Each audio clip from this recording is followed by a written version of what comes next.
Pai do Senhor, tudo bom? Amém. Em nome de Jesus, que seja aí uma manhã abençoada aí para nossas vidas. Essa semana aí que entrou a chuva, né? Causando alguns estragos aí no nosso estado, né? Deus possa ter misericórdia, que os irmãos que estejam vindo aí possam vir em segurança e que a gente possa ter um domingo abençoado em nome de Jesus. Hoje é a lição 11. Ela tem como título Lucas Atos, um modelo pentecostal para hoje. Quando eu for entrar de fato na revistinha, eu vou comentar, tá? Inicialmente eu vou trazer aqui uma palavra aqui que Deus trouxe ao meu coração, né? Ao redor desse assunto. E aí na sequência a gente entra na revistinha em si.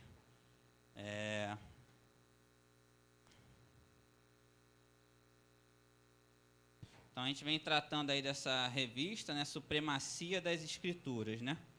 E aí é claro que em alguma aula a gente teria que se aprofundar mais na questão do Espírito Santo, né? Que foi quem instruiu todos os homens que escreveram as Escrituras, né, para as nossas vidas. E nessa aula a gente vai estar abordando mais o assunto Espírito Santo, né? E como ele age, e como ele deve agir, e como nós devemos nos posicionar diante dele como igreja, tá?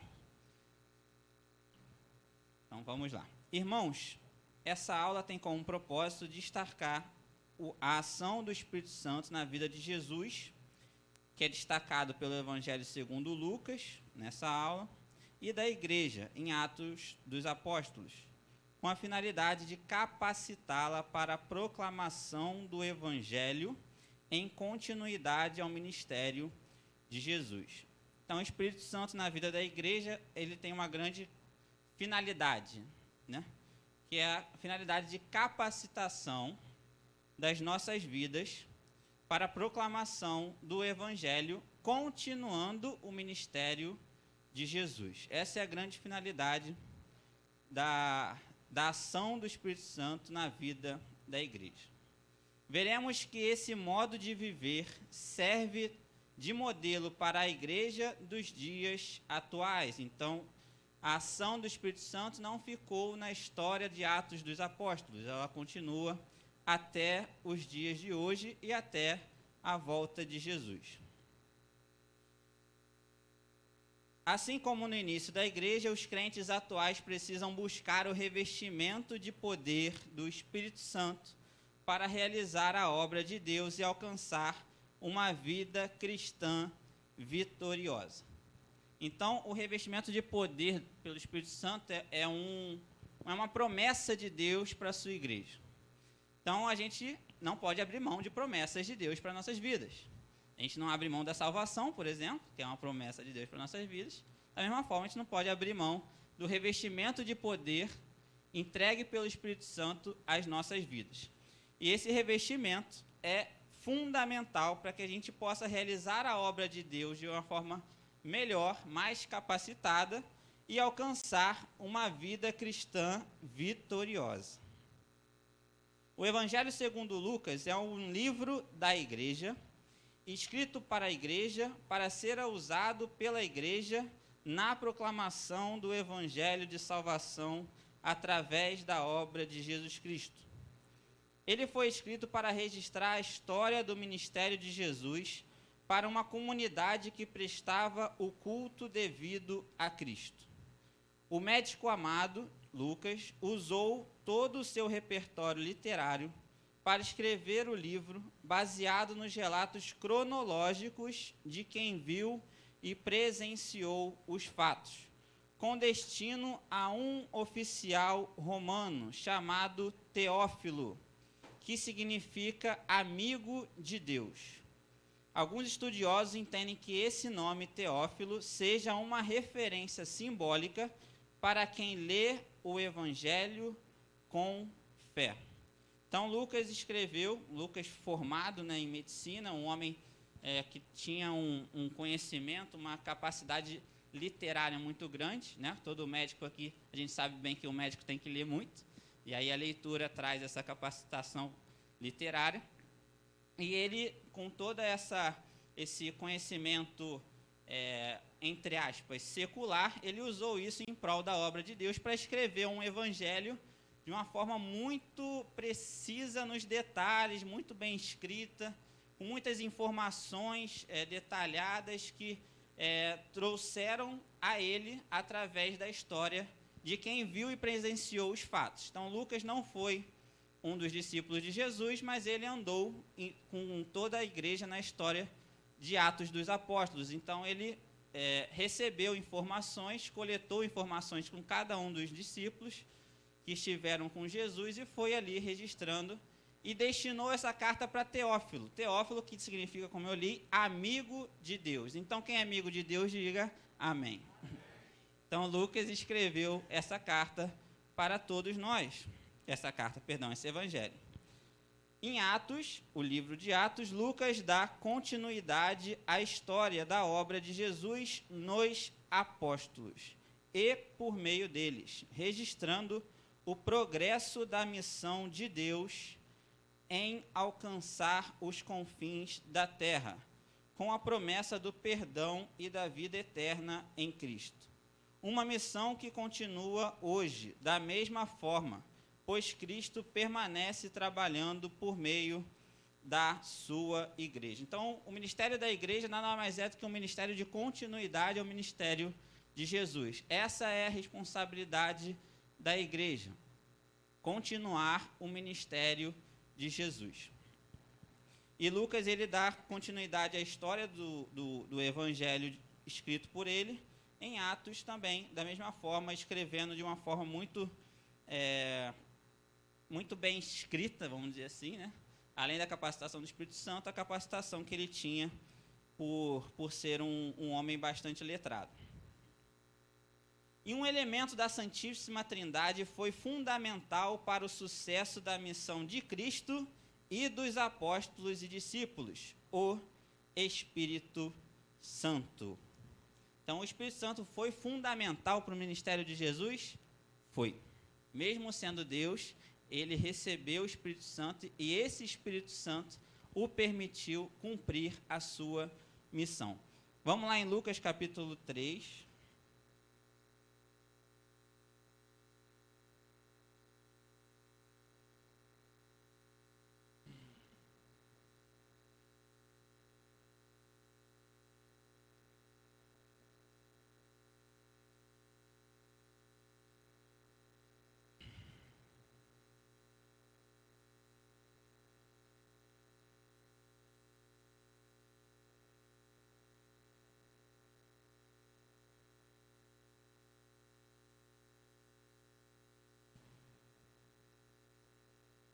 Lucas capítulo 3, versículo 21.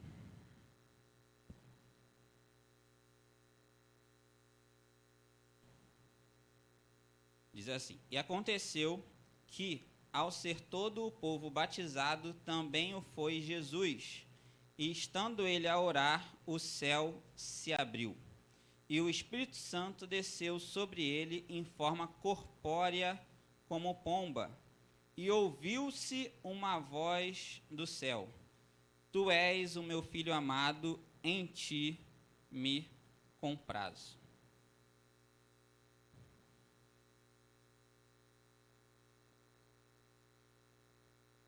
Embora Jesus não necessitasse do batismo para perdão, o batismo de João, ele se submeteu em humildade ao batismo de João, sendo exemplo para os seus discípulos. Então, para não ficar nenhuma discussão sobre a relevância do batismo, ele mesmo se batizou, dando exemplo, né? Jesus, em todo o seu caminhar, em todo o seu ministério, ele foi exemplo para a sua igreja, para os seus discípulos e, em consequência, para a sua igreja. Então, ele não necessitaria desse batismo de perdão, mas ele se submeteu a ele para ser exemplo.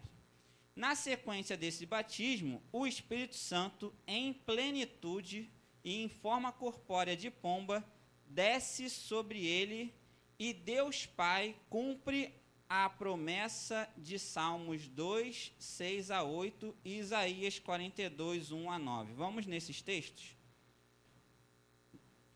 Então, lembrando aqui o texto que a gente leu, e ouviu-se uma voz do céu, dizendo, tu és meu filho amado, em ti me comprazo.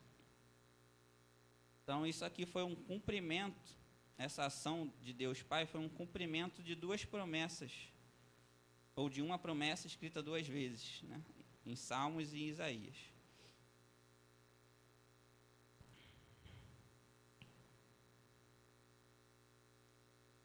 Em Salmos capítulo 2, versículo 6, diz assim, eu, porém, constituí o meu rei sobre o meu santo monte Sião.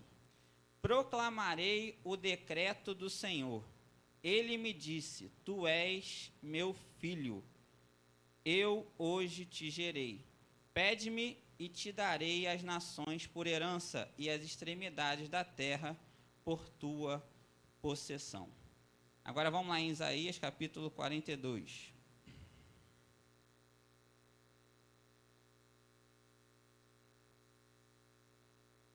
Versículo 1.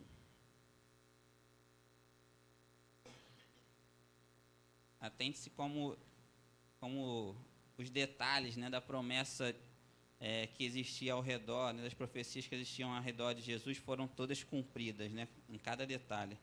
Muito interessante esse texto aqui. E como ele vai ser finalizado, fazendo em alusão lá ao batismo de Jesus. Diz assim, ó, capítulo 42, versículo 1. Eis aqui o meu servo, a quem sustento, o meu escolhido, em quem a minha alma se compraz. Pus sobre ele o meu espírito, e ele promulgará o direito para os gentios. Não clamará, nem gritará, nem fará ouvir a sua voz na praça. Não esmagará a cana quebrada, nem apagará a torcida que fumega. Em verdade, promulgará o direito. Não desanimará, nem se quebrará, até que ponha na terra o direito. E as terras do mar aguardarão a sua doutrina. Assim diz o Senhor, assim diz Deus o Senhor, que criou os céus e os estendeu, formou a terra e a tudo quanto produz, que dá fôlego de vida ao povo que nela está, e o espírito aos que nela andam. Aos que andam nela. Eu, o Senhor, te chamei em justiça, tomar-te-ei pela mão e te guardarei, e te farei mediador da aliança com o povo, e luz para os gentios, para abrires os olhos aos cegos, para tirares da prisão o cativo e do cárcere o que jazem em trevas. Eu sou o Senhor, este é o meu nome, a minha glória, pois, não darei a outrem, nem a minha honra às imagens de escultura. Eis que as primeiras predições já se cumpriram, e novas coisas eu vos anuncio, e antes que se sucedam, eu vô-las farei ouvir. Então ouviu-se uma voz do céu que dizia, tu és meu filho amado, em ti me comprazo. Amém? Interessante o versículo 8, né, como a gente entende o contexto, né? Então o profeta está falando acerca dessa glória que esteve sobre Jesus e está somente sobre Jesus, né?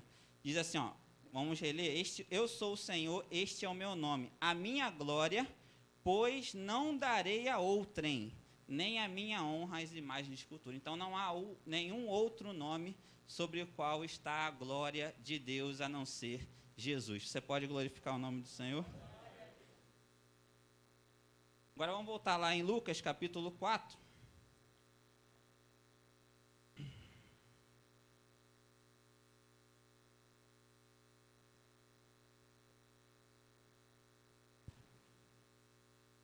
Versículo 14.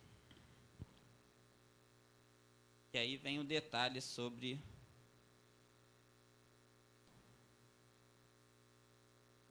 o assunto, o grande assunto da aula de hoje, né? Versículo 14 diz assim: Então Jesus, no poder do Espírito, regressou para a Galiléia, e a sua fama correu por toda a circunvizinhança. Então Jesus, no poder do Espírito. Então Jesus, a partir do seu batismo, passou a andar no poder do Espírito. ou seja, com o revestimento necessário para cumprir a sua missão. Amém? Vamos agora em Atos capítulo 1.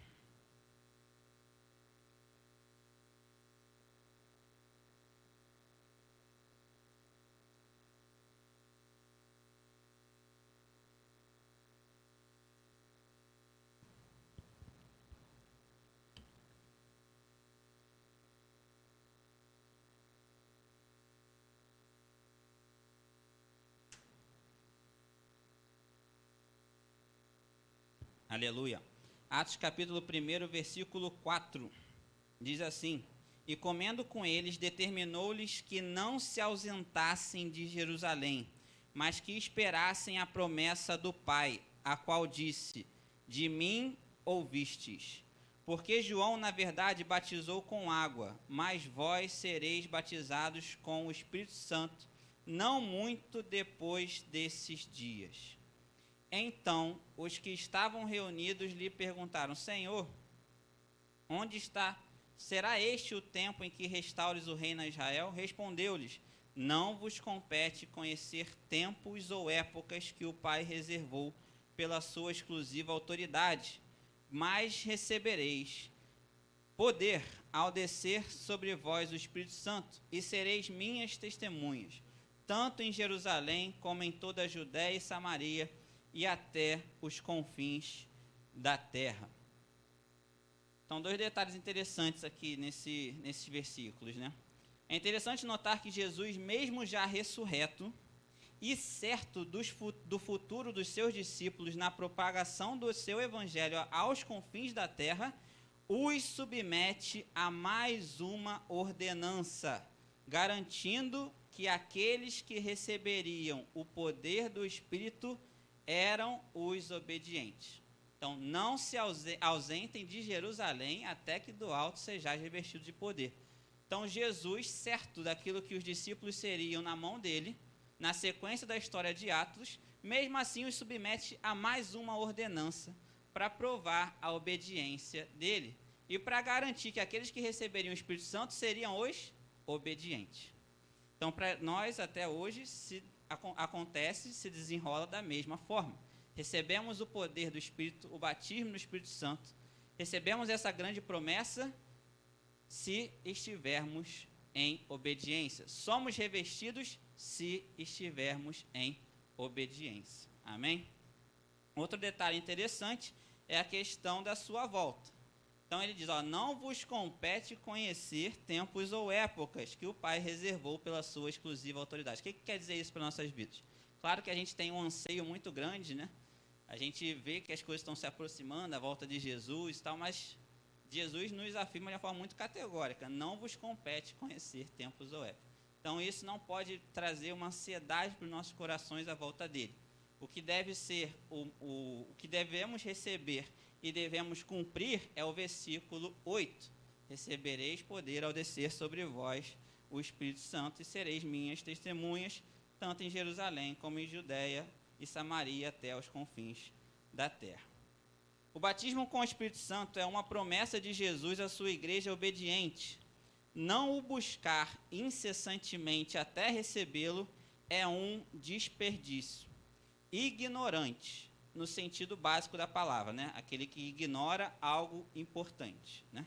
Então é o desperdício ignorante daqueles que já foram batizados com água. O Espírito Santo nos concede a força sobre-humana que capacita a igreja a cumprir os mandamentos de Deus. Então, a busca por esse batismo, esse revestimento, ela tem que ser incessante nas nossas vidas. E uma vez recebido, não é que a gente passou nenhuma fase, né? Não é que a gente está agora num cenário que as coisas mudam para nossas vidas. Não, porque da mesma forma como ele enche, ele pode se esvaziar na nossa vida se a gente não continuar buscando. Então, não só o batismo em si, não só aquele evento único do batismo, mas também o próprio revestimento diário, a gente precisa continuar buscando. Amém? Porém, um importante aspecto deve ser considerado nesse ensino. O batismo no Espírito Santo ou o revestimento de poder não é o fim de nada, mas só o começo. Então vamos lá em 1 Coríntios, capítulo 12.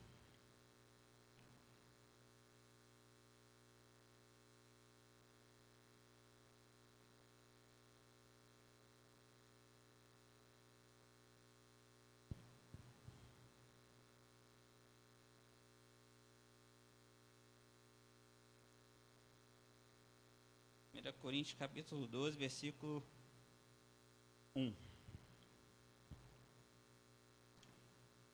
Diz assim: a respeito dos dons espirituais, não quero, irmãos, que sejais ignorantes.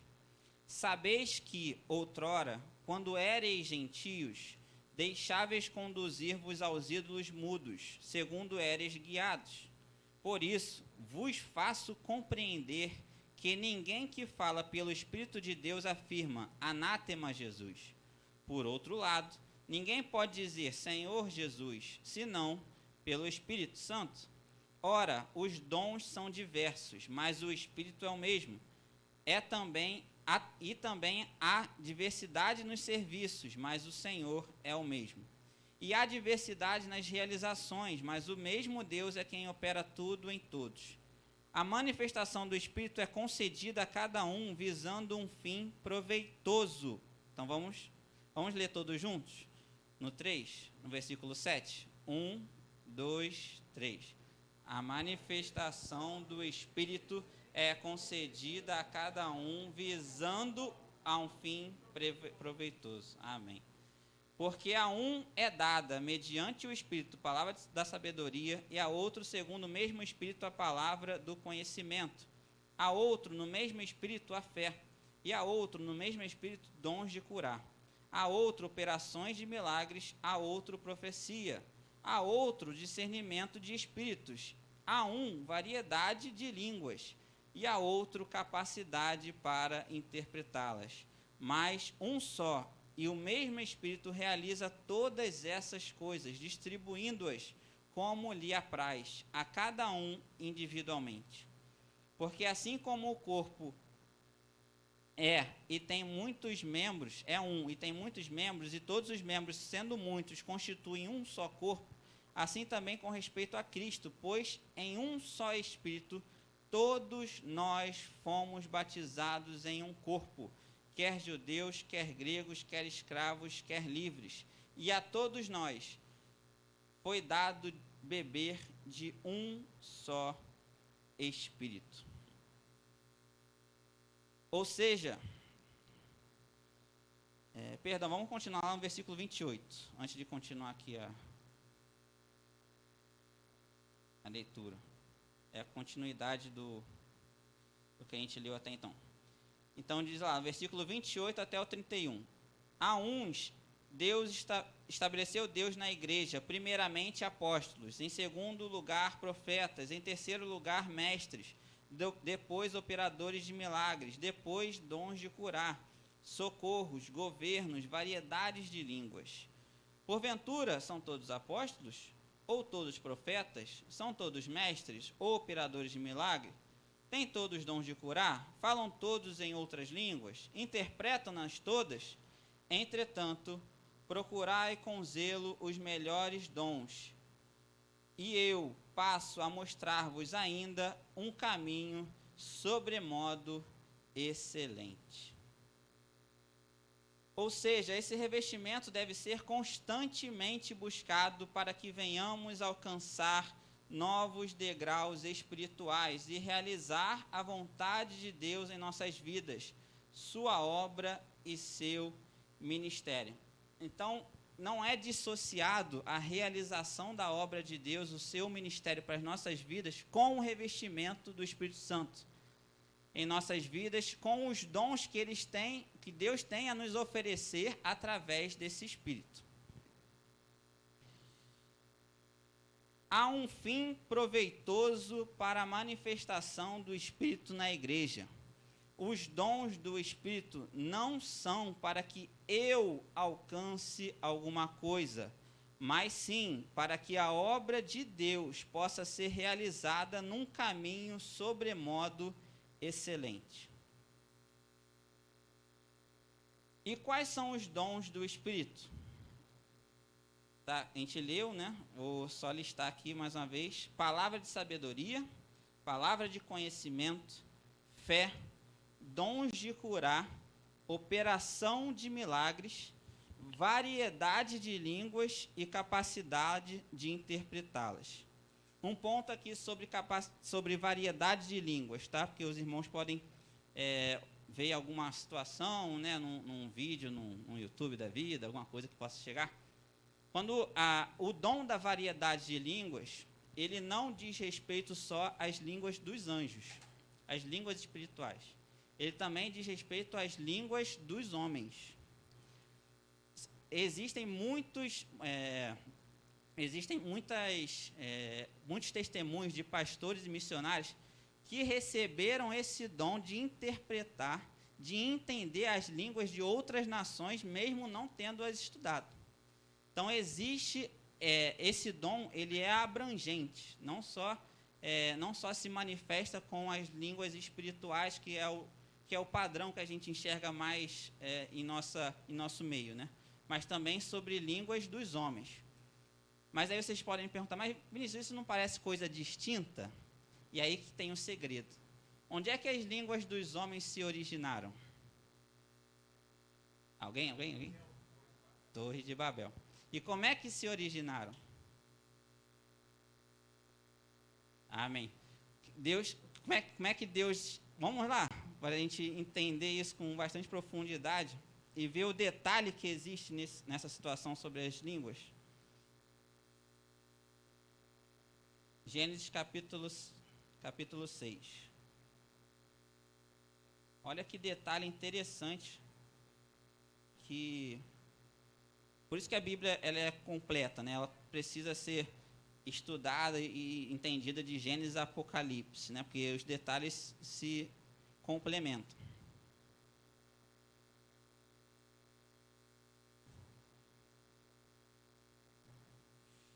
Perdão, Gênesis capítulo 6 não, capítulo 11, né?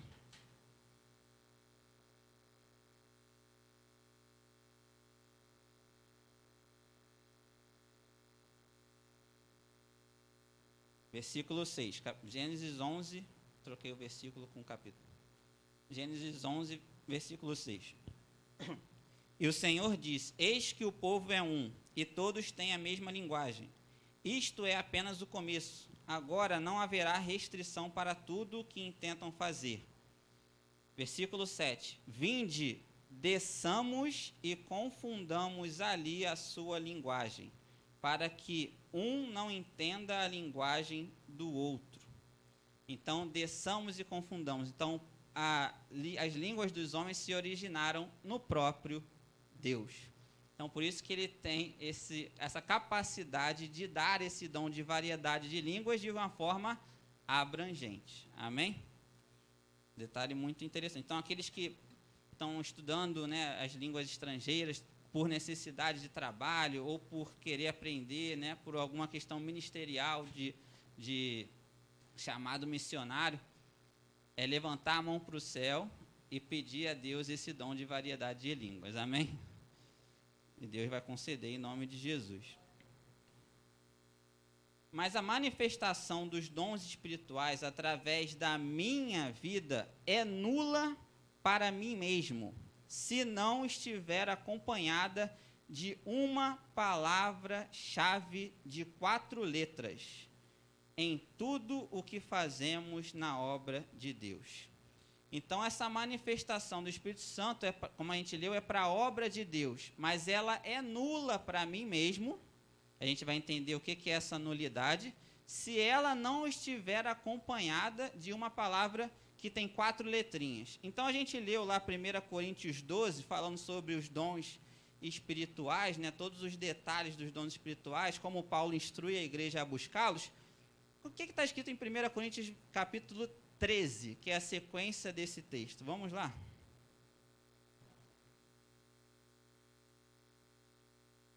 Muitas das vezes quebra entre capítulos, né, e versículos que aconteceu há 500 anos atrás, às vezes a gente perde a consciência ou a condição de interpretar o texto como algo completo, como foi escrito na sua origem, né? Então, o capítulo 13 de Coríntios era um texto só com o capítulo 12. E o que diz o capítulo 13 de 1 Coríntios? Ainda que eu fale as línguas dos homens e dos anjos, se não tiver amor, serei como o bronze que soa, ou como o símbolo que retine. Ainda que eu tenha o dom de profetizar, e conheça todos os ministérios e toda a ciência, ainda que eu tenha tamanha fé, a ponto de transportar montes, se não tiver amor, nada serei. Ainda que eu distribua todos os meus bens entre os pobres, e ainda que entregue o meu próprio corpo para ser queimado, se não tiver amor, nada disso me aproveitará.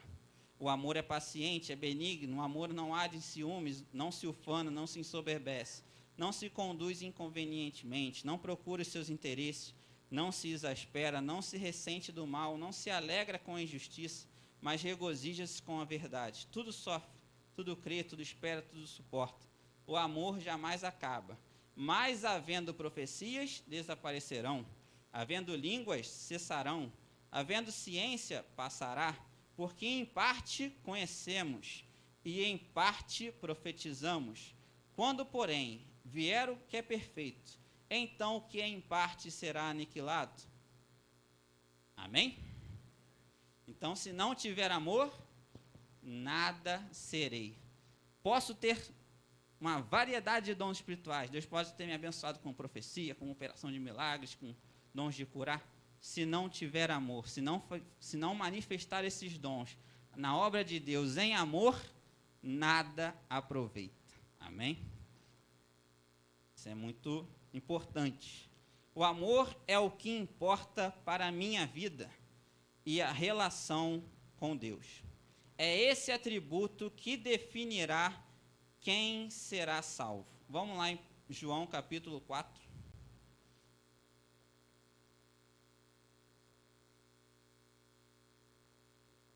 Versículo 23.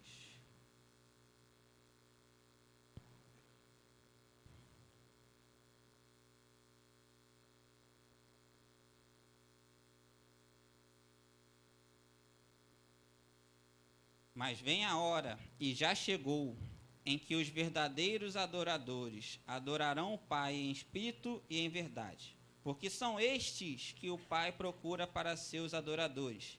Deus é espírito, e importa que os seus adoradores o adorem em espírito e em verdade. Agora vamos lá em Mateus capítulo 7, versículo 21. Comentário aqui sobre João, tá? Enquanto os irmãos vão para o próximo texto. A verdadeira adoração que Deus recebe tem caráter genuíno na atividade do Espírito Santo. A natureza essencial de Deus é espiritual e não material. Reforçamos que devemos adorá-lo como um movimento do coração e com a fé. Então, essa adoração, ela deve ser de coração e com fé, né? São esses que Deus busca para serem seus adoradores. Vamos lá agora, Mateus capítulo 7, versículo 21.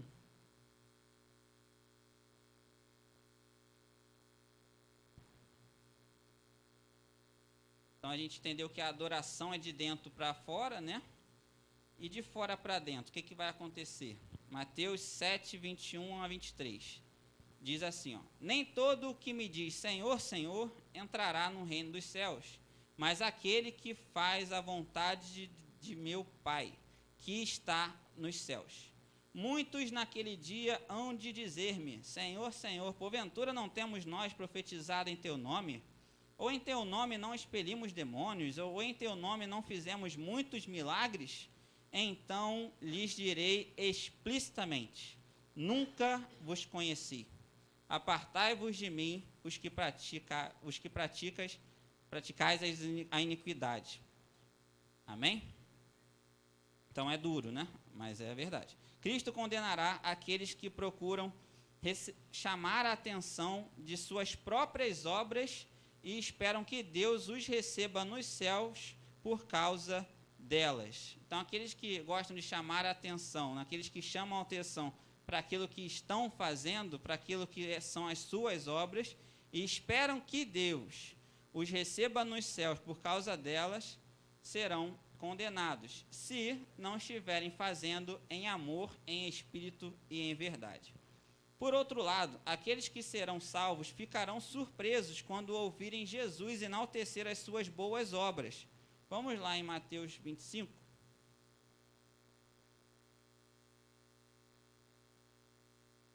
(31 a 40). Versículo 31.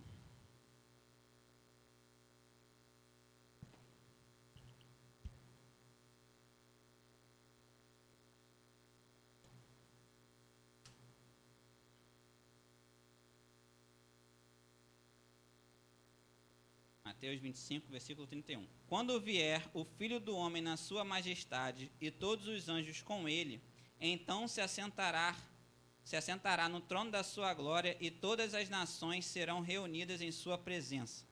E ele separará um dos outros, como o pastor separa dos cabritos as ovelhas, e porá as ovelhas à sua direita, mas os cabritos à esquerda. Então dirá o rei aos que estiverem à sua direita: Vinde, benditos de meu Pai, entrai na posse do reino que vos está preparado desde a fundação do mundo. Porque tive fome e me destes de comer, tive sede e me destes de beber, era forasteiro e me hospedastes, estava nu e me vestistes, enfermo e me visitastes, preso e foste me ver. Então perguntarão os justos: Senhor, quando foi que te vimos com fome e te demos de comer, ou com sede e te demos de beber? E quando te vimos forasteiro e te hospedamos, ou nu e te vestimos? E quando te vimos enfermo ou preso e te fomos visitar? O rei respondendo lhes dirá: Em verdade vos afirmo que sempre que o fizestes a um desses meus pequeninos irmãos, a mim o fizeste. Então Deus considera essas obras boas porque elas evidenciam a fé salvadora de Jesus, em Jesus nosso Senhor. Então essas obras, elas são obras de amor, né? É muito interessante como Jesus explora isso aqui, né? Ele vai passando, muitas vezes os discípulos estavam esperando alguma exemplo de obra diferente, né? Alguma coisa de, quando vai lá no templo e dá o dízimo, que é importante, é relevante, é um mandamento, mas quando vocês forem no templo orar, forem no templo louvar, eles estão falando, isso aí tudo pode ser, é importante, mas o detalhe da salvação está na manifestação do amor, né?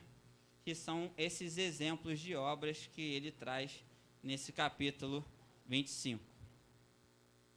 Assim, irmãos, devemos procurar com zelo os melhores dons, sim, e incessantemente, mas também manter a chama do amor acesa, para que a obra de Deus se realize com um fim proveitoso para o próximo e para nós mesmos. O grande perigo dos dons tem sido destacado desde o princípio da sua manifestação. Então, qual é o grande perigo dos dons, né? Vamos lá em Gálatas capítulo 5, que é um pouco daquilo que Jesus comentou em Mateus 7, né? Que a gente leu.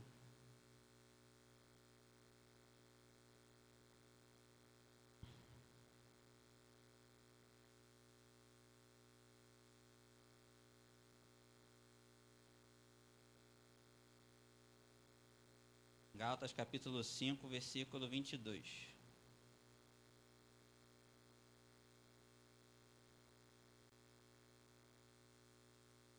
Diz assim: Mas o fruto do Espírito é amor, alegria, paz, longanimidade, benignidade, bondade, fidelidade, mansidão, domínio próprio. Contra estas coisas não há lei. Então, o detalhe é que o que salva é o fruto. Amém? Na sequência, e os que são de Cristo Jesus crucificaram a carne com as suas paixões e concupiscências. Se vivemos no Espírito, andemos também no Espírito. Não nos deixemos possuir de vanglória, provocando uns aos outros, tendo inveja um dos outros. Então, o grande perigo dos dons espirituais é exatamente a vanglória. Amém? Então, dito isso tudo, né? São 9h45, vamos agora para a revista. Amém? Espero que os irmãos tenham entendido. Em nome de Jesus. Vamos lá, texto áureo. Diz assim: E todos foram cheios do Espírito Santo e começaram a falar em outras línguas, conforme o Espírito Santo lhes concedia que falassem. Verdade prática. A atividade do Espírito Santo e suas implicações na vida cristã são o padrão bíblico adotado pelo crente pentecostal. Leitura bíblica em classe, vamos lá nos textos, vamos ler de forma completa, em Lucas capítulo 1. Vamos na Bíblia mesmo.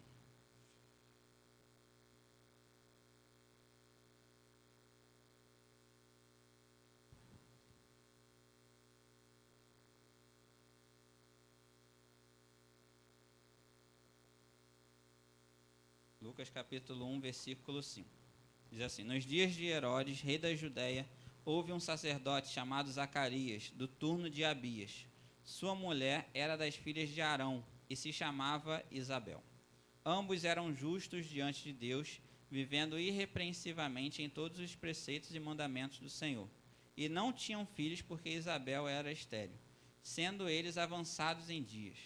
Ora, aconteceu que, exercendo ele diante de Deus o sacerdócio na ordem do seu turno, coube-lhe por sorte, segundo o costume sacerdotal, entrar no santuário do Senhor para queimar o incenso. E durante esse tempo, toda a multidão do povo permanecia da parte de fora orando. E eis que lhe apareceu um anjo do Senhor em pé, à direita do altar do incenso. Vendo-o, Zacarias turbou-se, e apoderou-se dele o temor. Disse-lhe, porém, o anjo: Zacarias, não temas, porque a tua oração foi ouvida, e Isabel, tua mulher, te dará à luz um filho, a quem darás o nome de João. Em ti haverá prazer e alegria, e muitos se regozijarão com o seu nascimento, pois ele será grande diante do Senhor, não beberá vinho nem bebida forte, e será cheio do Espírito Santo, já do ventre materno, e converterá muitos dos filhos de Israel ao Senhor seu Deus, e irá adiante do Senhor no espírito e no poder de Elias, para converter o coração dos pais aos filhos, converter os desobedientes à prudência dos justos e habilitar para o Senhor um caminho preparado. Então perguntou Zacarias ao anjo: Como saberei disto, pois sou velho e minha mulher avançada em dias? Respondeu-lhe o anjo: Eu sou Gabriel, que assisto diante de Deus, e fui enviado para falar-te e trazer-te estas boas novas. Todavia ficarás mudo e não poderás falar, até que ao dia em que estas coisas venham a realizar-se, porquanto não acreditastes nas minhas palavras, as quais a seu tempo se cumprirão. O povo estava esperando a Zacarias e admiraram-se de que tanto se demorasse no santuário. Mas saindo ele, não lhes podia falar.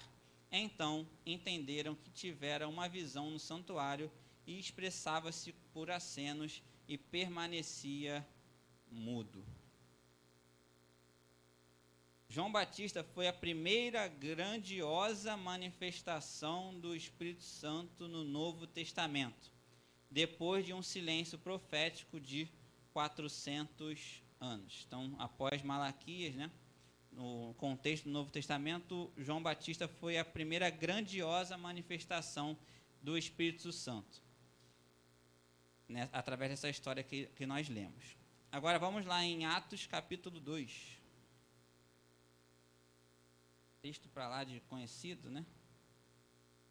Decorado pela igreja. Versículo 1.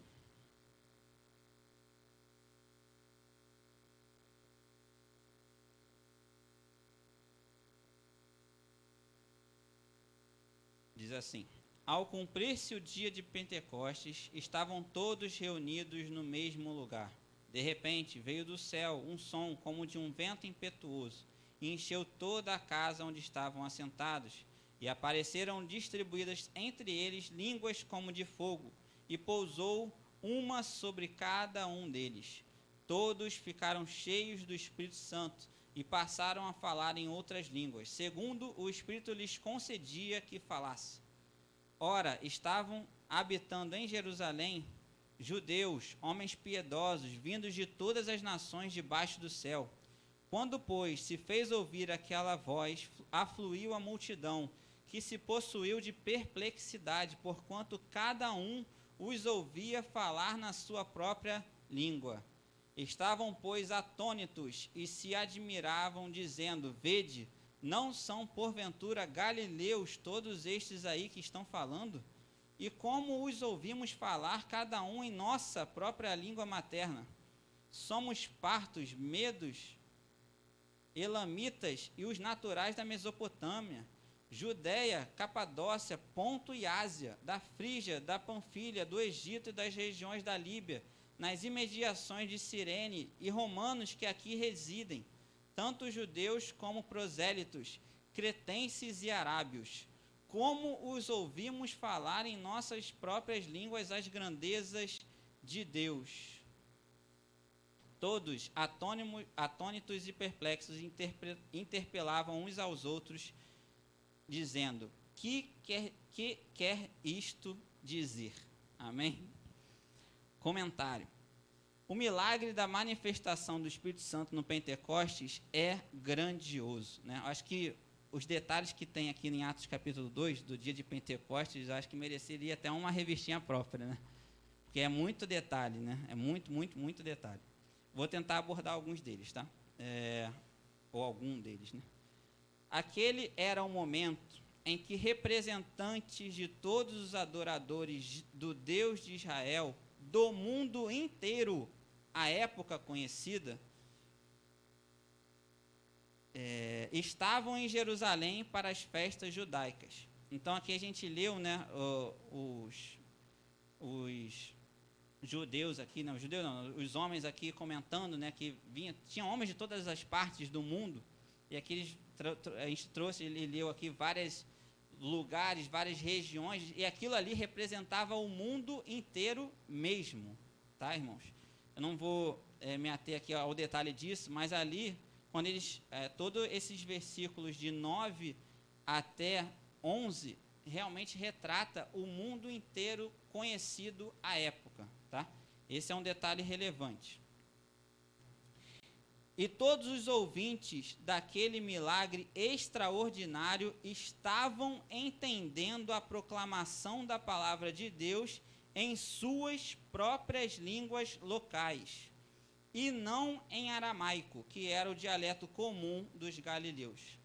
Então tinha chinês ali, tinha árabe, tinha representante da Europa oriental, enfim, tinha homens de todas as partes do mundo, e os homens, os discípulos, né, aqueles que foram batizados no Espírito Santo, estavam falando nas línguas locais desses homens, as maravilhas de Deus, né, que é o versículo 11. Olha que detalhe interessante. Se a gente for lembrar lá no início da aula, o que Jesus falou?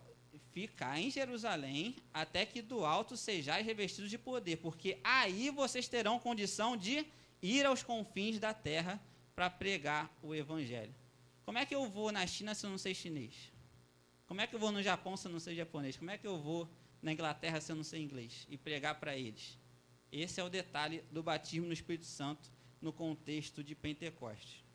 Olha que coisa interessante. Assim, o início do ministério dos apóstolos foi determinado pelo aprendizado das línguas do mundo inteiro, para que a grande comissão de Jesus fosse possível. Ide por todo o mundo e pregai o evangelho a toda criatura. Amém? Então, esse é um dos detalhes aqui do Pentecostes, né? Como eu falei, tem muitos aqui, no Atos capítulo 2. Depois, na sequência, Pedro faz o grande discurso, né? E 3.000 almas se convertem com aquele discurso, né? Coisa tremenda. Vamos lá, introdução. Lucas e Atos são 2 volumes de autoria do médico amado. Os relatos são escritos a partir de premissas históricas e teológicas. Registram que a unção do Espírito que repousava em Jesus também foi concedida à igreja. Desde o Pentecostes, o derramado do Espírito Santo permanece como modelo para a igreja de Cristo. Ponto 1. O Evangelho de Lucas, o Espírito Santo no ministério de Cristo. O Espírito Santo no Evangelho. Lucas registra os fatos acerca da vida e obra de Cristo. O evangelista enfatiza o papel do Espírito no advento do Messias. A ação do Espírito é percebida na vida do precursor de Cristo, João Batista, na vida de Isabel e Zacarias, seus pais, na concepção virginal de Maria e na vida de Simeão ao conhecer o Messias antes de morrer. O Evangelho ainda ressalta o poder de Cristo em batizar no Espírito Santo e com fogo. Vamos lá em Lucas capítulo 2, versículo 25. Detalhe da história de Simeão, né? Só para não passar desapercebido.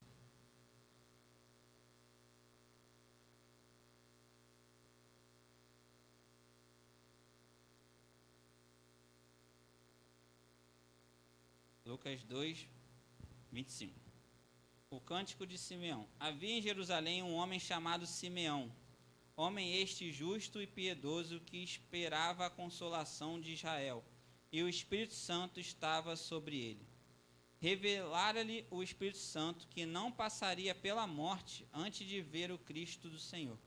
Movido pelo Espírito, foi ao templo, e quando os pais trouxeram o menino Jesus para fazerem com ele o que a lei ordenava, Simeão o tomou nos braços e louvou a Deus, dizendo: Agora, Senhor, podes despedir em paz o teu servo, segundo a tua palavra, porque os meus olhos já viram a tua salvação, a qual preparaste diante de todos os povos, luz para a revelação aos gentios e para a glória do teu povo de Israel. E estavam o pai e a mãe do menino admirados do que ele se dizia.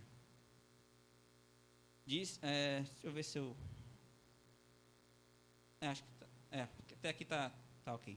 Estavam o pai e a mãe do menino admirados do que ele se dizia.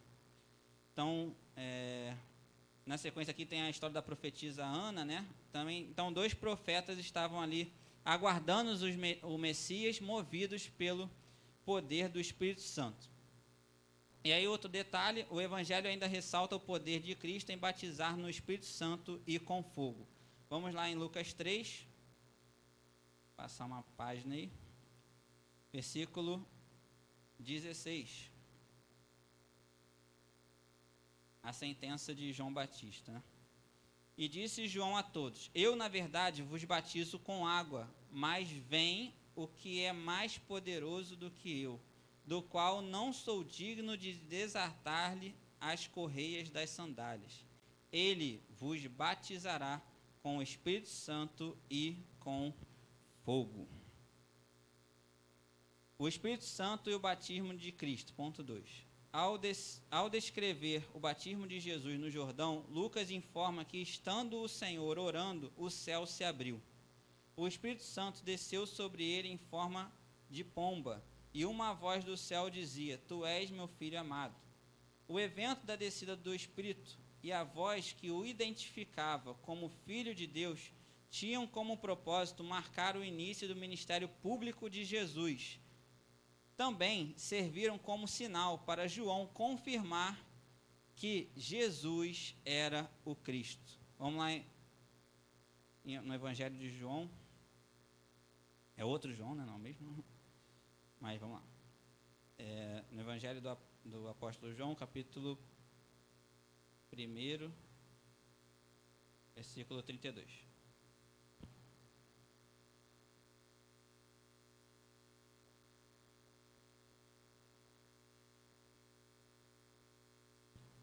Diz assim: e João Batista, né, testemunhou dizendo: vi o Espírito descer do céu como pomba e pousar sobre ele.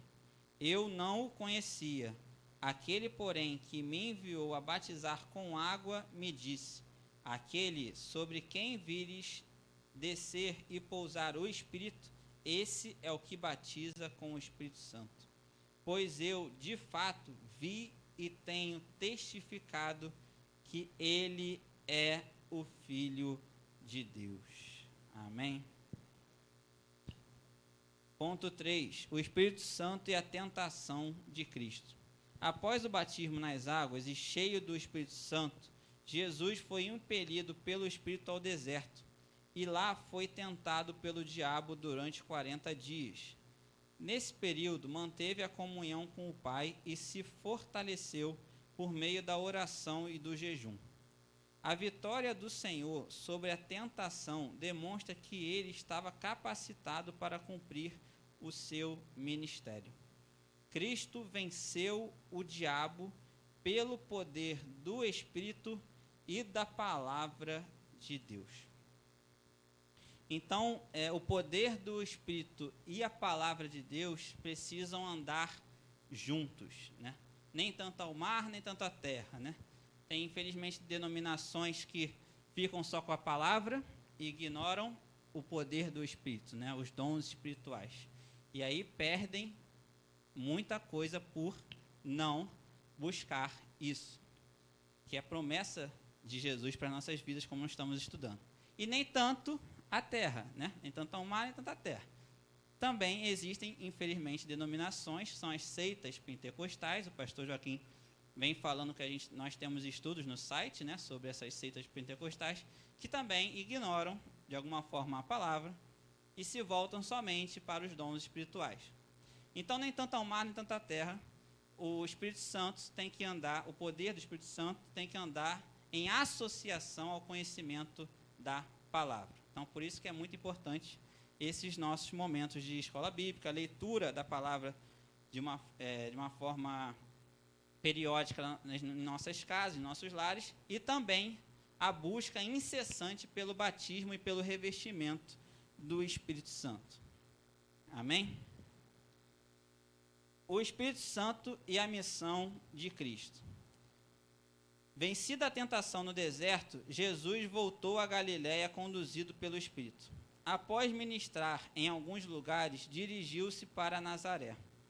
Na sinagoga, ao abrir o rolo de Isaías, leu a passagem que dizia: o Espírito do Senhor é sobre mim.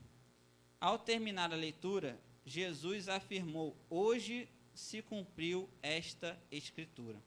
Aqui, o Senhor declara que a unção do Espírito qualifica seu ministério para evangelizar, curar, libertar e restaurar os pecadores. Então, se Jesus precisou do Espírito Santo, buscou o Espírito Santo e recebeu, quem somos nós para ignorá-lo, né? Amém?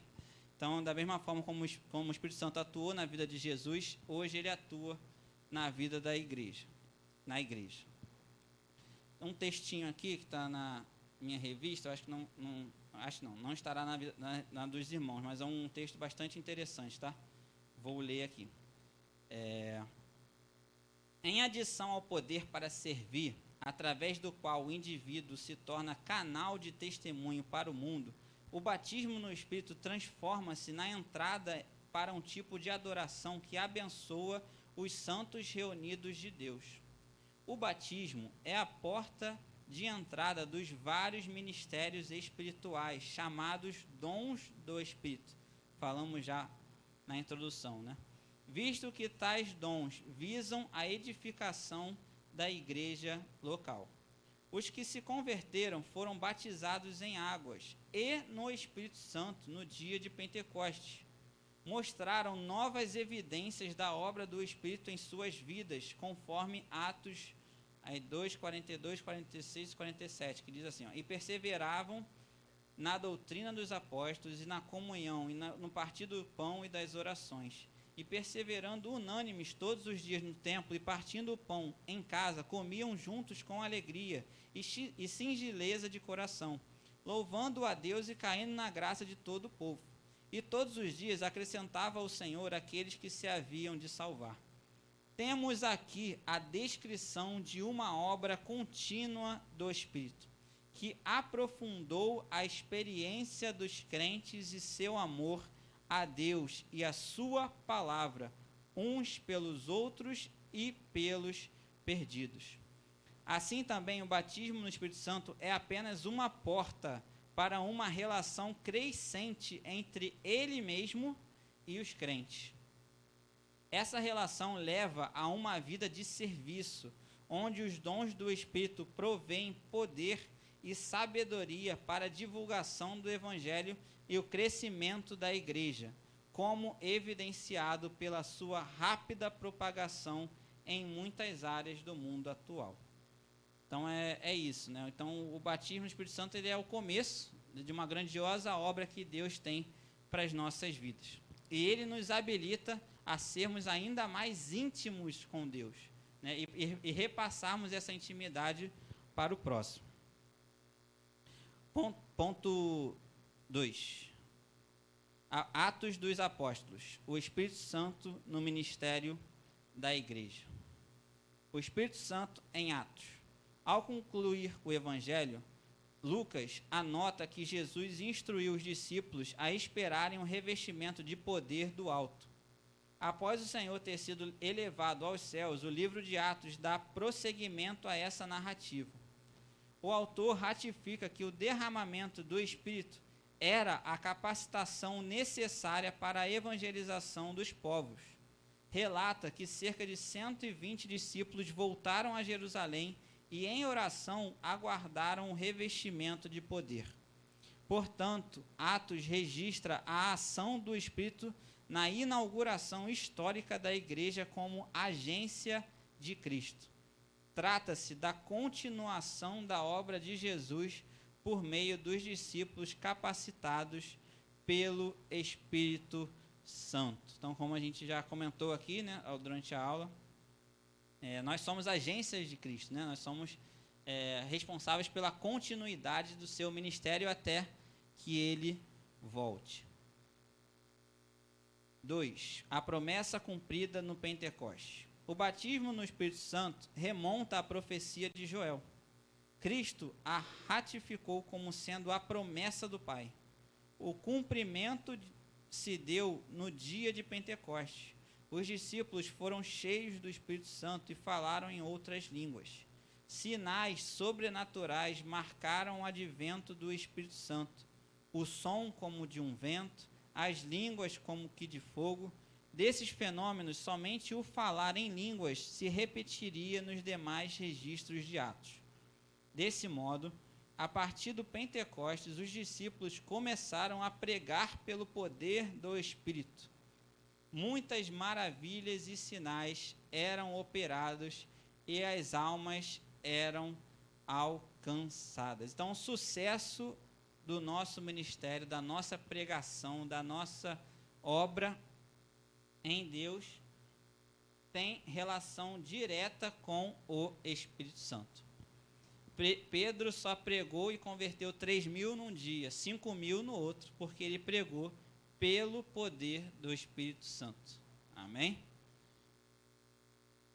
3. A expansão da igreja primitiva. O poder do Espírito capacitou os crentes para o serviço cristão. Já no primeiro sermão, Pedro anunciou Cristo com intrepidez e quase 3.000 almas se converteram. Após a cura do coxo à porta do templo e a ministração da palavra, quase 5.000 se renderam ao Senhor. Filipe, na virtude do Espírito, pregou em Samaria e vidas foram salvas. Cornélio e sua casa receberam o evangelho pelo mover do Espírito. Paulo, cheio do Espírito, alvoroçou o mundo e milhares de almas foram salvas e curadas pela pregação do evangelho. Esses relatos demonstram a ação do Espírito Santo na propagação do reino de Deus. Vamos lá em Atos capítulo 19.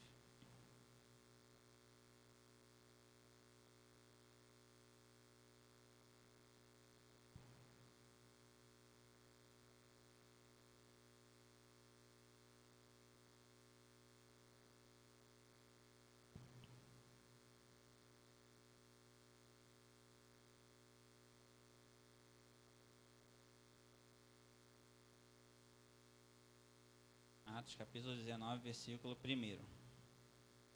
Aconteceu que, estando Apolo em Corinto, Paulo, tendo passado pelas regiões mais altas, chegou a Éfeso, e achando ali alguns discípulos, perguntou-lhes: Recebestes porventura o Espírito Santo quando crestes? Ao que lhe responderam: Pelo contrário, nem mesmo ouvimos que existe o Espírito Santo. Então Paulo perguntou: Em que, pois, fostes batizados? Responderam: No batismo de João. Disse-lhes Paulo: João realizou o batismo de arrependimento, dizendo ao povo que cresce naquele que vinha depois dele, a saber, em Jesus. Eles, tendo ouvido isto, foram batizados em o nome do Senhor Jesus. E, impondo-lhes Paulo as mãos, veio sobre eles o Espírito Santo, e tanto falavam em línguas como profetizavam. Eram ao todo uns 12 homens. Durante 3 meses, Paulo frequentou a sinagoga, onde falava ousadamente, dissertando e persuadindo com respeito ao reino de Deus. Visto que alguns deles se mostravam empedernidos e descrentes, falando mal do caminho diante da multidão, Paulo, apartando-se deles, separou os discípulos, passando a discorrer diariamente na escola de Tirano. Durou isso por espaço de 2 anos, dando ensejo a todos os habitantes da Ásia ouvissem a palavra do Senhor, tanto judeus como gregos. E Deus, pelas mãos de Paulo, fazia milagres extraordinários. Então, esses homens também são exemplos, né, para as nossas vidas, né? E eles foram usados de forma abundante, né, pelo Espírito Santo. Eles foram canal de bênção, né, canal de poder de Deus através de suas vidas. E aqui está o exemplo de Paulo. Ponto 3. Um modelo pentecostal para a igreja de nossos dias. 1. O revestimento de poder do alto. Pedro ensina que essa promessa está em vigor para todos os salvos, em todas as épocas. A experiência pode ocorrer junto ou após a regeneração. Ressalta-se que no Pentecostes os discípulos já tinham o Espírito Santo. Todo salvo em Jesus recebe o Espírito Santo na conversão. Porém, o batismo no Espírito Santo é algo distinto do novo nascimento. Significa o recebimento de poder espiritual para realizar a obra da expansão do Evangelho, para uma vida cristã vitoriosa e adoração mais profunda. Em vista disso, a exemplo dos primeiros cristãos, a igreja odierna, que quer dizer dos dias atuais, tá? Deve buscar o revestimento de poder. Então, nós temos um estudo, eu não sei se está no site, pastor e Mariana me ajudem, mas o estudo do Espírito Santo está no site disponível? Não, ainda não, né? Mas esse estudo do Espírito Santo, eu tenho uma apostila lá em casa, o pastor Joaquim, quem, né, através do Espírito Santo, né, escreveu o estudo, ele explica muito bem essa questão, né, do recebimento do Espírito Santo na conversão e depois do batismo no Espírito Santo, que são coisas diferentes, né? O Espírito Santo, ele já está na vida do crente, já passa a operar na vida do crente, a partir do momento que ele crê, a partir do momento da sua conversão. O batismo no Espírito Santo, como a gente tem falado aqui desde o início da aula, é diferente, é um revestimento de poder para a realização da obra que Deus nos confiou. Amém? 1 Coríntios capítulo 14. Vamos lá.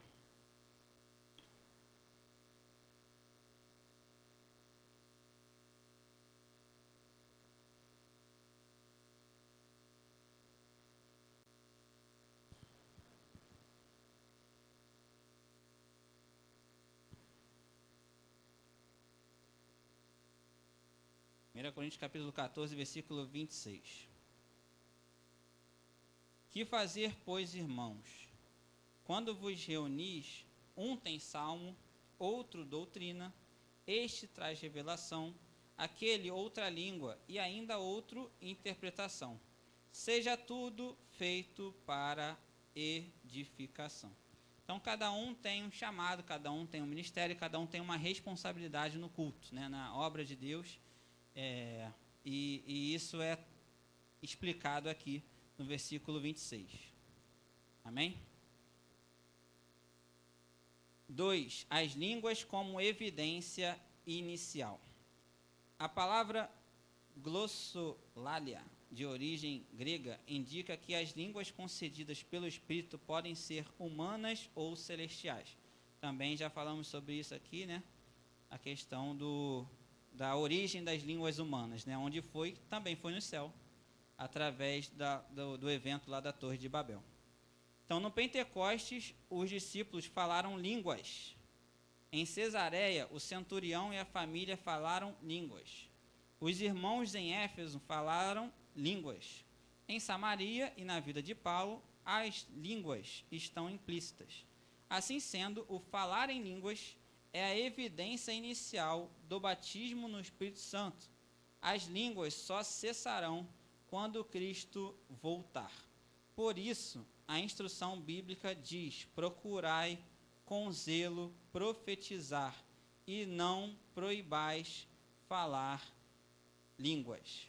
Então, esse não é um evento único, né? Também já comentamos acerca do falar em línguas.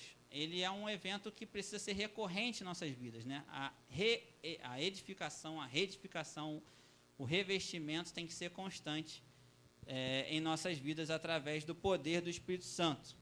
É a busca inicial para ser batizado e depois a manutenção disso em nossas vidas, né? Desse poder em nossas vidas.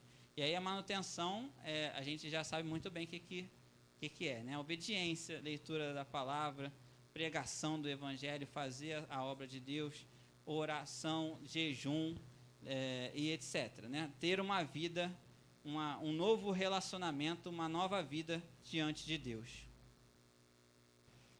A plenitude do Espírito Santo. A experiência pentecostal não ficou restrita ao tempo dos apóstolos.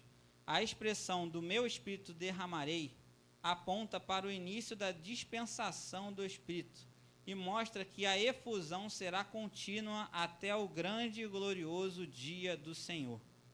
Plenitude abrange o fruto do Espírito e as manifestações espirituais, tais como as profecias, sonhos, visões, prodígios e sinais. Assim, o Espírito permanece em ação na vida da igreja. Ele é que capacita e conduz o povo de Deus. Em razão disso, a Bíblia ensina: enchei-vos do Espírito. Então, até o grande e glorioso dia do Senhor, haverá profecia, haverá sinais, milagres, dons de cura, as curas, haverá maravilhas em nosso meio, e quem pode glorificar e render graças ao Senhor por isso, em nome de Jesus. Então, esse Espírito Santo, ele permanece em ação na vida da igreja, né? Ele continua sendo uma promessa de Deus para aqueles que o creem. Vamos lá em Efésios capítulo 5, carta aos Efésios capítulo 5, versículo 18.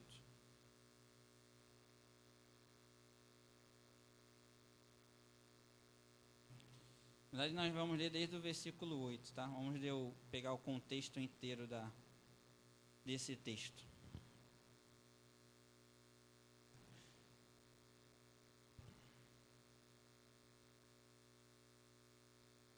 Então, a promessa do Espírito Santo é algo grandioso para as nossas vidas, né? Porque antes dessa grande promessa se cumpriu em nossas vidas uma outra promessa, né? A de sermos salvos, né? Então, estávamos em trevas, agora estamos em luz, e por isso nós podemos receber esse grandioso manifestado poder de Deus em nossas vidas. Amém? Glória a Deus. E é isso que o texto explica aqui. Versículo 8. Pois outrora eres trevas, porém agora sois luz no Senhor. Andai como filhos da luz, porque o fruto da luz consiste em toda bondade, justiça e verdade, provando sempre o que é agradável ao Senhor. E não sejais cúmplices das obras infrutíferas das trevas, antes, porém, reprovai-as. Porque o que eles fazem em oculto, o só referir é vergonha. Mas todas as coisas, quando reprovadas pela luz, se tornam manifestas, porque tudo o que se manifesta é luz. Pelo que diz, desperta, ó tu que dormes, levanta-te de entre os mortos, e Cristo te iluminará. Portanto, vede prudentemente como andais, não como nécios, e sim como sábios, remindo o tempo, porque os dias são maus. Por esta razão, não vos torneis insensatos, mas procurai compreender qual a vontade de Deus. E não vos embriagueis com vinho, no qual há dissolução, mas enchei-vos do Espírito, falando entre vós com salmos, entoando e louvando de coração ao Senhor com hinos e cânticos espirituais, dando sempre graças por tudo a nosso Deus e Pai, em nome de nosso Senhor Jesus Cristo, sujeitando-vos uns aos outros no temor de Cristo. Amém? Texto lindíssimo, né? Também tem um outro texto aqui na minha revista, que não terá nos dos irmãos, mas que também vou ler porque também são informações muito interessantes para complementar essa aula. Já estamos fechando, tá? Vamos lá. Diz assim: dos 4 casos no livro de Atos em que Lucas descreve a vinda inicial do Espírito, 3 citam explicitamente a glossolalia como resultado imediato, e outro a deixa implícita. Lucas considerava as línguas como sinal do recebimento do dom pentecostal. Lucas apresenta as línguas como evidência da vinda do Espírito. No dia de Pentecostes, Pedro declara que as línguas dos discípulos serviram de sinal. As línguas estabeleceram o fato de que eles, os discípulos de Jesus, eram profetas dos fins dos tempos, sobre os quais Joel profetizou. Então, se os discípulos da época eram profetas dos fins dos tempos, nós então somos o quê? Somos super profetas dos super fins dos tempos, não sei. Mas é isso, irmãos, somos profetas dos fins dos tempos. E a melhor profecia que nós podemos dar é que há esperança em Cristo Jesus para o fim dos tempos. Amém? As línguas também marcaram a chegada dos últimos dias e serviram para estabelecer o fato de que Jesus ressuscitara e é o Senhor. Em Atos 10, 44 a 48, falar em línguas é mais uma vez retratado como evidência positiva e suficiente para convencer os companheiros de Pedro de que o Espírito fora derramado sobre os gentios. Em Atos 19, 6, línguas e profecia são citadas como resultados imediatos da vinda do Espírito, a evidência incontestável da resposta afirmativa à pergunta de Paulo feita no início da narrativa. Recebeste vós já o Espírito Santo quando crestes? Foi o texto que a gente leu lá em Atos 19, né, quando Paulo chega a Éfeso. É interessante observar que Lucas não toma parte na angústia de muitos cristãos hoje em dia sobre a possibilidade de falsas línguas. Lucas não oferece orientações para discernir se as línguas são verdadeiras ou falsas, de Deus ou de outra fonte. Pelo contrário, Lucas presume que a comunidade cristã conhecerá e experimentará o que for necessário e bom. Então não tem discussão se a língua foi falsa, se foi verdadeira, no escrito de Lucas, né, em Atos. Ele subentende, né, e deixa claro que quando houver o batismo, a própria comunidade e nós entenderemos o que aconteceu, o que se sucedeu, o que foi esse evento em nossas vidas mediante a vontade de Deus. Então, por isso que é muito importante estar em obediência, né? Porque uma vez que a gente está em obediência, quando acontece um evento desse, nós temos a certeza que veio de Deus, porque estamos em obediência à sua vontade. Amém? Conclusão. Lucas descreve a capacitação do Espírito Santo no ministério de Jesus e no ministério da igreja. Esse revestimento de poder na vida do crente não é apresentado como dom para a salvação, mas como unção dos salvos para o testemunho e serviço cristão. Esse é o padrão bíblico adotado pelo pentecostal submisso ao ensino das Escrituras sagradas. Então, mais uma vez, esse revestimento de poder na vida do crente não é apresentado como dom para a salvação. Precisamos ter junto a esse dom o amor, a manifestação do amor, como nós comentamos na aula. Amém? Espero que os irmãos tenham compreendido e que tenhamos aí um resto de domingo abençoado em nome de Jesus. Pastor Joaquim.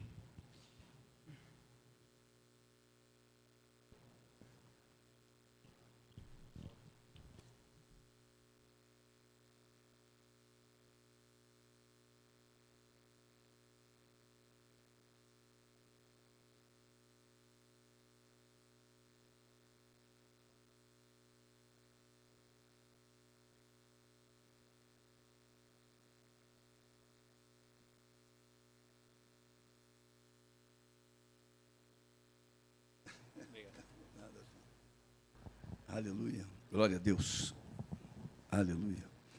Amados, a aula de hoje falou sobre batismo no Espírito Santo. Ontem, no culto jovem, 2 jovens foram batizadas no Espírito Santo, né? Então, Deus está com jovens, esse retiro vai ser uma bênção muito, muito grande, né? Em nome de Jesus, Deus vai derramar e já está começando a mostrar a presença dele de uma forma muito clara no meio da juventude. Amém? Vamos ficar de pé. Aleluia. Glorificado e engrandecido seja o nome de Jesus. Pai querido, Pai amado, muito obrigado, Pai, por esta manhã, em que a Tua palavra, Pai, foi ensinada, não só aqui, mas também lá na turma do discipulado e lá na casa de missões, nas 5 turmas que nós temos lá, Pai. Ó Deus, continue nos dando, ó Deus, a direção para continuarmos crescendo na graça e no conhecimento de Ti, Pai. Que todo domingo pela manhã nós possamos perseverar em vir à Tua casa para podermos ouvir os Teus ensinamentos em nome de Jesus, Pai. Ó Deus, agora despede o Teu povo com a Tua bênção. Que o grande amor de Deus Pai, que a graça de nosso Senhor e Salvador Jesus Cristo e as doces e eternas consolações do Espírito Santo de Deus seja com cada um de nós, agora e para sempre. E todo o povo que ama o Senhor diga amém. Um domingo abençoado, que possamos estar aqui logo mais, um pouquinho antes, para podermos dobrar os nossos joelhos e interceder pelo culto, em nome de Jesus.